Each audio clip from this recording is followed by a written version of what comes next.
Hi అండి, ఎలా ఉన్నారు? బాగున్నారా? ఈరోజు మీ డిన్నర్లో ఏంటి స్పెషల్? మా డిన్నర్లో అయితే ఈరోజు నేను చపాతీ చేశానండి. కాకపోతే ఎప్పుడు చేసుకున్నట్టు రొటీన్గా గుండ్రంగా కాకుండా నేను వెరైటీగా ఇలా మడతల చపాతీ ట్రై చేశాను.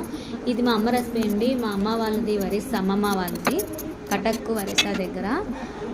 మా అమ్మ ఎప్పుడు ఇలానే చేస్తుంది చపాతీ, ఎప్పుడు గుండ్రంగా చేయొద్దు. చాలా బాగుంటాయి, చాలా మెత్తగా ఉంటాయి.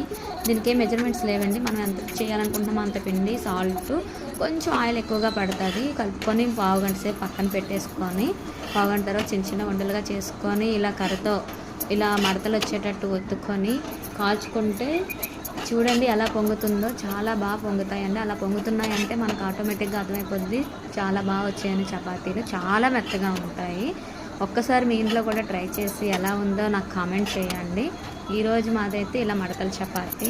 మరి మీదేంటో నాకు కామెంట్ చేయండి. మీకు నచ్చితే ఈ ఛానల్ సబ్స్క్రైబ్ చేసుకోండి.